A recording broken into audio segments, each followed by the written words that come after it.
हमने शहर को दी एक नई पहचान, हम हैं सिंघानिया बिल्डकॉन।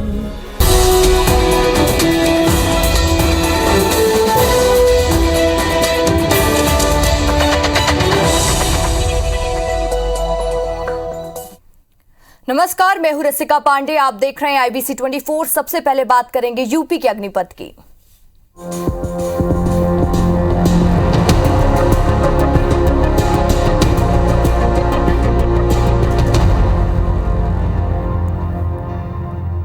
यूपी चुनाव को लेकर एग्जिट पोल के नतीजे सामने आने के बाद सपा समेत विपक्षी नेताओं के बयान को लेकर यूपी बीजेपी के प्रदेश प्रवक्ता राकेश त्रिपाठी का कहना है कि महागठबंधन अपनी हार पचा नहीं पा रही है, इसलिए तरह तरह के बयान दे रही है। लगातार दूसरी बार सरकार बनाकर हम यूपी में बीजेपी इतिहास बनाने जा रही है।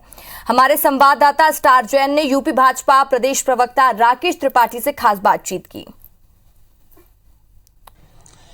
उत्तर प्रदेश चुनाव को लेकर एग्जिट पोल के नतीजे सामने आने के बाद लगातार बयानबाजी का दौर जारी है और इस वक्त हमारे साथ बीजेपी उत्तर प्रदेश के प्रदेश प्रवक्ता मौजूद हैं। उनसे बात करते हैं। बताइए, क्या लगता है आपको, किस प्रकार का जो एग्जिट पोल आया उसके बाद क्या देखते हैं रिस्पॉन्स? देखिए, एग्जिट पोल हो या ओपिनियन पोल हो, स्पष्ट तौर पर यह साबित हो गया है कि 37 साल के बाद उत्तर प्रदेश से एक रिकॉर्ड तोड़ने जा रहा है।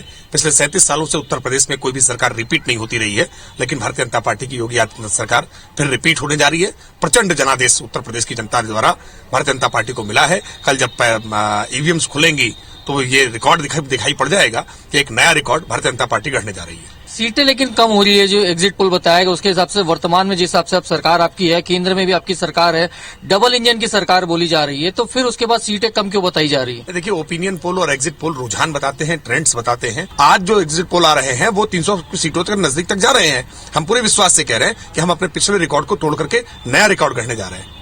विपक्ष में जो बैठे हैं वो ये लोग कह रहे हैं कि जिस प्रकार बंगाल में स्थिति रही, एग्जिट पोल बीजेपी के पक्ष में आया लेकिन सरकार नहीं बन पाई, यहाँ भी वैसा ही कुछ रहेगा। भले एग्जिट पोल बीजेपी के पक्ष में दिखा रहे हो लेकिन ईवीएम में नतीजे कुछ और ही आएंगे। देखिए, वास्तविकता में कल सारा ठीकरा ईवीएम पर फूटेगा। एक पुरानी कहावत है कि खिसियानी बिल्ली खम्बा नोचे, अब नई कहावत बन गई है कि खिसियाया विपक्ष ईवीएम नोचे। वास्तविकता में सच ये है कि विपक्ष पर जनता का भरोसा नहीं है। जनता का भरोसा योगी आदित्यनाथ जी के साथ है, नरेंद्र मोदी जी के साथ है, भारतीय जनता पार्टी के कमल के फूल के साथ है। ये हैं बीजेपी उत्तर प्रदेश के प्रदेश प्रवक्ता, और जो साफ बता रहे हैं कि राकेश त्रिपाठी जी थे, जो बता रहे हैं कि पूर्ण बहुमत के साथ बीजेपी सत्ता हासिल कर रही है। जो एग्जिट पोल के नतीजे हैं उससे बेहतर परिणाम ईवीएम के सामने आएंगे। जो विपक्ष की बयानबाजी है उसके साफ ये कह रहे हैं कि एक प्रकार से सिर्फ अपनी बात को रखने के लिए और अपने जो नुकसान हो रहा है, जो हार का सामना उनको देखना पड़ रहा है, उसको बचाने के लिए वो इस प्रकार की बयानबाजी कर रहे हैं। कैमरामैन रमाशंकर के साथ star Jain, IBC 24 Lucknow. UP में कल होने वाली मतगणना के लिए केंद्रीय पुलिस बल की 250 कंपनियां तैनात की गई हैं, जिसमें 36 कंपनी ईवीएम सुरक्षा के लिए, 214 कंपनी मतगणना और कानून व्यवस्था की ड्यूटी में तैनात होगी। लखनऊ के अंबेडकर मैदान में काउंटिंग की तैयारियों का जायजा लिया हमारे संवाददाता राजेश मिश्रा ने।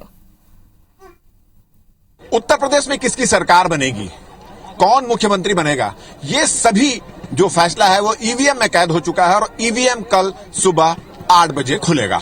आप देख रहे हैं अभी हम यहाँ खड़े हैं रमाबाई पार्क में, जहां पर लखनऊ के जो सीट है उसके वोटों की गिनती यहां पर होने वाली है और इसकी तैयारियां लगभग हो चुकी है। पर बनाए गए अभी से पुलिस बल यहां पर तैनात कर दिया गया, अफसरों को यहां पर तैनात कर दिया गया है और सभी पार्टी के जो कार्यकर्ता नेता हैं वो भी यहां पर पहुंच चुके हैं। अगर हम बात करें तो पूरे उत्तर प्रदेश की बात करें तो मतगणना के लिए लखनऊ सहित पूरे उत्तर प्रदेश में 250 से अधिक केंद्रीय पुलिस बल यहां पर तैनात किया गया है, जिसमें से 36 कंपनियां ईवीएम की सुरक्षा के लिए लगाई गई हैं।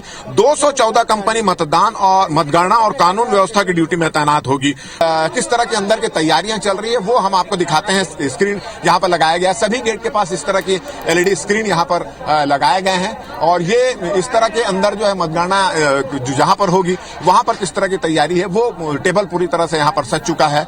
8 बजे वोटों की गिनती शुरू हो जाएगी और जैसा होता है कि सबसे पहले डाक मत पत्र है उसकी गिनती होती होती है, उसके बाद ईवीएम खोले जाते हैं और जो पोलिंग एजेंट होते हैं उन पोलिंग एजेंटों को सील किस तरह से लगा है वो सील पूरा खोल के दिखाया जाता है और फिर काउंटिंग यहां पर शुरू होती है। और जिस तरह की संभावना व्यक्त की जा रही है कि सबसे पहले अयोध्या का रिजल्ट आएगा, इस तरह की बात यहां पर है। और शाम दोपहर लगभग 3-4 बजे तक स्थिति स्पष्ट हो जाएगी कि उत्तर प्रदेश में किसकी सरकार बन रही है, कौन मुख्यमंत्री बन रहा है। कैमरामैन संजीव सिन्हा के साथ राजेश मिश्रा, IBC 24 लखनऊ।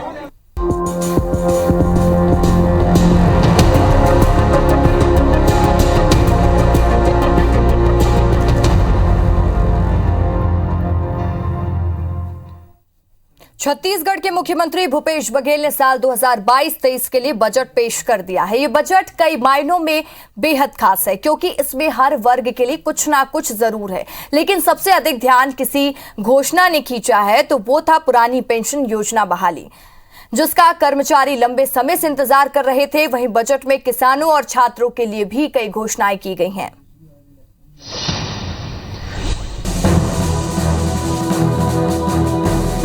छत्तीसगढ़ की भूपेश बघेल सरकार ने बुधवार को वित्तीय वर्ष 2022-23 के लिए अपना चौथा बजट पेश किया। पिछले 2 साल से कोरोना संक्रमण और लॉकडाउन से जूझ रहे प्रदेश के हर वर्ग को मुख्यमंत्री से उम्मीद थी। इसी उम्मीद को कायम रख मुख्यमंत्री ने राज्य के कर्मचारियों और अधिकारियों के लिए पुरानी पेंशन योजना को बहाल करने की घोषणा की। कर्मचारी भी लंबे समय से इसकी मांग कर रहे थे।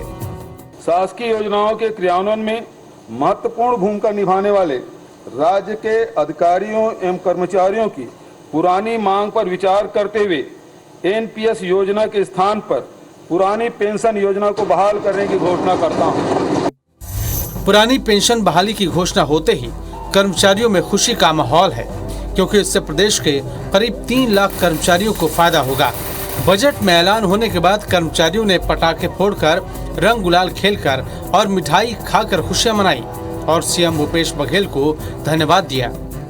हृदय से माननीय मुख्यमंत्री भूपेश बघेल जी को बहुत बहुत धन्यवाद और मैं आपके माध्यम से उनको पेंशन पुरुष का उपाधि देना चाहता हूं। पूरे छत्तीसगढ़ का 28 जिलों में कर्मचारी उत्साहित है। बजट में हमने सिर्फ एक घोषणा सुनी है अपनी पुरानी पेंशन की और उसके बाद हमारी खुशी का ठिकाना नहीं है क्योंकि ये सबसे बड़ी जो हमारे लिए सौगात है वो यही है।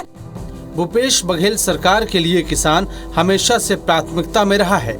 ऐसे में अपने बजट में मुख्यमंत्री ने किसानों के लिए भी घोषणा की है। राजीव गांधी किसान न्याय योजना के लिए बजट में 6000 करोड़ का प्रावधान किया गया है।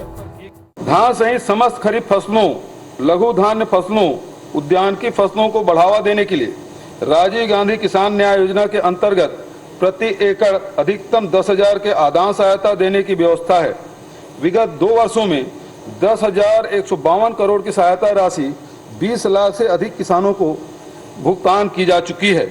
इस योजना के लिए 6,000 करोड़ का प्रावधान है।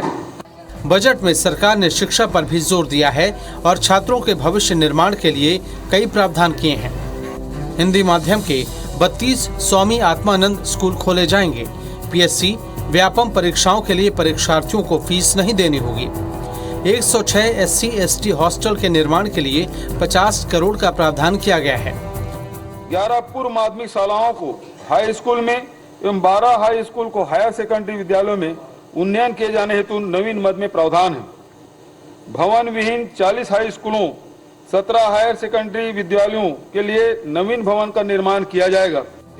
भूपेश सरकार ने अपने बजट में हर वर्ग के लिए कुछ न कुछ जरूर दिया है, इसलिए इस बजट को जनहितैषी बजट कहना गलत नहीं होगा। Bureau report, IBC 24। छत्तीसगढ़ के सीएम भूपेश बघेल ने 2022 का बजट पेश कर दिया, जिसे बालोद जिले में ज्यादातर लोगों ने सराहा है। लोगों का कहना है कि इस बार का बजट राज्यवासियों की सोच के अनुरूप है। इस बजट में हर वर्ग का ध्यान रखा गया है, जिससे राज्य का विकास होगा। ये बजट ला पूरा जन भावनाओं के अनुरूप ये बजट प्रस्तुत करे है सरकार है, जिसमें जन भावनाओं में उत्साह के संचार हुआ थे। हर वर्ग के लोगन मन ला जगह मिलिस, महिला मन ला, छात्र मन ला, किसान वर्ग ला, मजदूर मन ला। ये बजट बहुत शानदार बजट है। अब हमारे मुख्यमंत्री संवेदनशील मुख्यमंत्री ऐसा घोषणा करे है, तुरंत पैसा देते, तुरंत मुख्यमंत्री योजना के तहत मकान बढ़ी, सबके छत बढ़ी। किसान भाई मन बा बहुत सारे लाभकारी योजना पेश करे है और हमार मुख्यमंत्री सबो झन बा अच्छा बजट पेश करे है, छात्र हित बर, किसान भाई मन बर। जो विधायक मन के जो निधि 2 करोड़ रुपया रहीस तेला वह 4 करोड़ रुपया कर दीस, ओकर से क्षेत्र में और पूरा विधानसभा में चौमुखी विकास होही। छत्तीसगढ़ के सीएम भूपेश बघेल ने अपने कार्यकाल का चौथा बजट पेश किया, जिसमें शिक्षा, स्वास्थ्य, कृषि, विकास और रक्षा के अलावा हर वर्ग के लोगों का ध्यान रखा गया।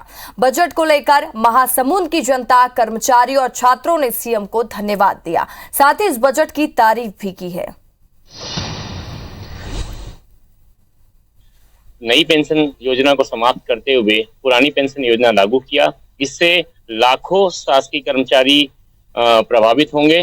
सरकार की यह जो पहल है जिसमें सीजीपीएससी और व्यापम की परीक्षाओं के शुल्क माफ कर दिए गए हैं, यह बहुत अच्छा पहल है, जिससे गरीब विद्यार्थियों को भी अब राहत मिलेगी। जो किसानों के लिए नल जल मिशन के अंतर्गत निःशुल्क जल प्रदान करने की योजना भी चालू की है, वो हमारे लिए लाभदायक है। जैसे सरपंच हो, चाहे जनपद अध्यक्ष हो, चाहे जिला पंचायत तक लेवल में सबका मानदेय में वृद्धि किया गया है, जो कि कहीं ना कहीं विकास के लिए बहुत महत्वपूर्ण था। उसमें सबसे अच्छा मुझे ये लगा कि नक्सल क्षेत्र में जो स्टील का पुल बनाया जाएगा, जिससे वहाँ के क्षेत्रवासियों को स्वास्थ्य, शिक्षा जैसे सुविधाओं में आने जाने के लिए बहुत ही ज्यादा सुविधा प्राप्त होगी। ये बहुत ही अच्छा स्वागत है। सीएम भूपेश बघेल ने बजट में गन्ना किसानों को प्राथमिकता देते हुए बड़ी घोषणा की है। उन्होंने प्रदेश में 12 लाख मीट्रिक टन खरीदी के लिए 120 करोड़ राशि का प्रावधान रखा है, जिसके बाद कवर्धा के गन्ना किसानों में भारी उत्साह देखने को मिला। जिले के किसानों ने इसके लिए मुख्यमंत्री को धन्यवाद दिया। राज्य सरकार की वजह से हमला बोनस मिला थे, रिकवरी मिला थे, एमा बहुत फायदा होता किसान ला। और प्लस गन्ना और बढ़ा थे घर से रिकवरी और बोनस मिल जाते हैं। बजट दे है बहुत सारा फायदा है, जैसे कि अभी सम्मान, किसान सम्मान निधि है 6,000 ला 7,000 कर दे, 1,000 बढ़ा दे। गन्ना ग्रेड 275 रुपये 50 पैसा कारखाना देते। महंगाई बढ़ गई है हर चीज़ के, वहाँ हमला राहत मिली राज्य सरकार जिंदगी से। धान में भी मिले थे, गन्ना भी मिले थे, हर चीज में मिले थे। अब घर बना था वही में, लड़का मतलब पढ़ा था, गाड़ी में चढ़ा था। अब देखेंगे बिग न्यूज। रूस और यूक्रेन में जारी युद्ध के बीच बुधवार को कुछ आशावादी संकेत मिले हैं। बुधवार को रूस ने कहा है कि उसका मकसद यूक्रेन सरकार को हटाना नहीं है। रूस ने यह भी कहा है कि यूक्रेन के साथ बातचीत में कुछ प्रगति हुई है। बता दें कि दोनों देशों के बीच बातचीत के अब तक 3 दौर हो चुके हैं। यूएन के मुताबिक यूक्रेन पर हमले के बाद अब तक 20 लाख से ज्यादा लोगों ने देश छोड़ दिया है। वहीं प्रवक्ता जेम्स ने बताया है कि 2 हफ्ते में कम वक्त में 10 लाख बच्चों को यूक्रेन छोड़ना पड़ा है। ऐसा ही 11 साल का मासूम अकेला 1100 किलोमीटर का सफर तय करके बॉर्डर पहुंचा। इंटरनेशनल क्रिकेट काउंसिल आईसीसी ने लेटेस्ट टेस्ट रैंकिंग जारी कर दी है। मोहाली टेस्ट में गेंद और बल्ले ने शानदार प्रदर्शन करने वाले रविंद्र जडेजा दुनिया के नंबर 1 ऑलराउंडर बन गए हैं। वहीं पूर्व भारतीय कप्तान विराट कोहली की टॉप 5 में वापसी हो गई है। टॉप 10 में फिलहाल टीम इंडिया के 3 बल्लेबाज शामिल हैं। उत्तर प्रदेश विधानसभा चुनावों के नतीजे के बाद पीएम मोदी 2 दिवसीय गुजरात दौरे पर रहेंगे। इस दौरान पीएम सरपंच सम्मेलन में शामिल होंगे। सम्मेलन के बाद राजभवन में राजनीतिक बैठकें होंगी। साथ ही पीएम मोदी अहमदाबाद के सरदार पटेल स्टेडियम में राजभवन से खेल महाकुंभ 2022 का उद्घाटन भी करेंगे।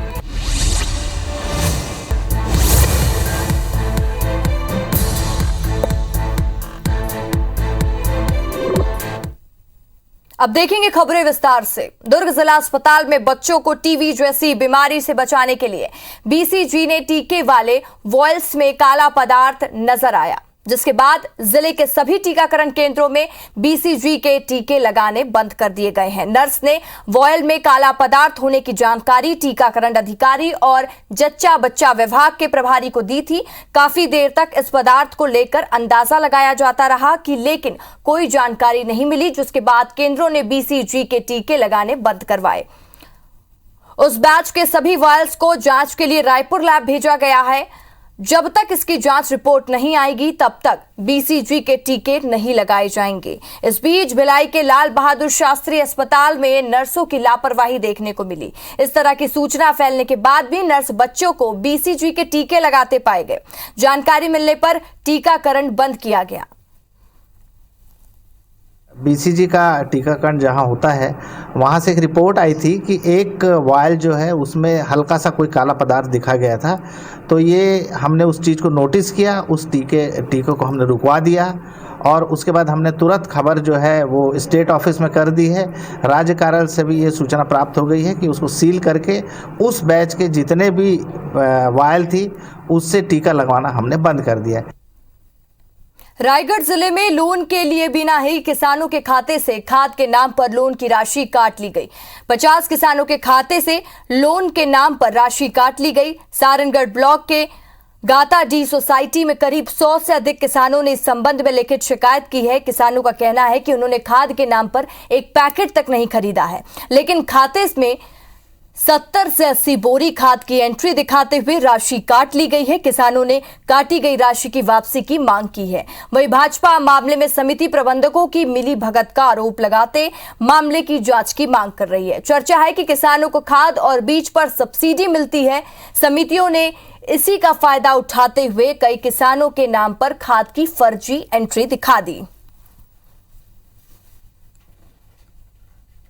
किसान यूरिया लिए ही नहीं है, हमारे नाम से यूरिया इशू हो गया है। बहुत सारे सोसाइटियों में हुआ है, बहुत सारे किसानों को समस्या है, तो इसका जांच होनी चाहिए। भ्रष्टाचार का मामला है, यूरिया के लिए किसान परेशान है, लेकिन किसानों के नाम में यूरिया निकाल कर किसी व्यापारी को बेच दिया गया है। ये बहुत बड़ा भ्रष्टाचार है। कालाबाजारी हो रही है यूरिया की, किसानों को उपलब्ध नहीं करा पा रही है कांग्रेस की सरकार। किसानों के ऊपर ये अत्याचार चल रहा है।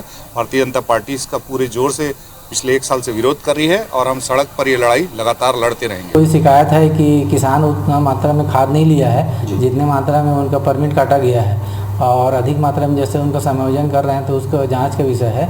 यदि ऐसी स्थिति बनती है तो उन पर कार्रवाई की जाएगी। कबीरधाम जिले के घोर नक्सल प्रभावित गांव बोलदा के ग्रामीण आज भी कई समस्याओं से जूझ रहे हैं। इससे सच ग्रामीणों में नक्सलियों का भय साफ देखा जा रहा है। आज भी ये गांव नक्सलियों के लिए सुरक्षित ठिकाना बना हुआ है, जहां ग्रामीणों से जबरदस्ती डरा धमकाकर जरूरी राशन व अन्य सामान की व्यवस्था करवाते हैं। सबसे खास बात यह कि पुलिस लगातार गश्त का दावा करती है, लेकिन ग्रामीणों की माने तो यहाँ पुलिस की टीम कभी कभार ही आती है। गांव के बच्चों ने एक एक कर कई समस्याओं को मीडिया के सामने रखा। गांव में पीने के पानी के लिए 1 किलोमीटर से ज्यादा दूरी तय करनी पड़ती है। यहां आने तक के लिए कोई मार्ग नहीं है। यह गांव चारों ओर से जंगल और पहाड़ों से घिरा हुआ है। ऐसे में इस गांव में पहुंचना आसान नहीं है। अब एक बार फिर से जिला प्रशासन और पुलिस जल्दी सभी समस्याओं का निराकरण करने का दावा कर रहे हैं।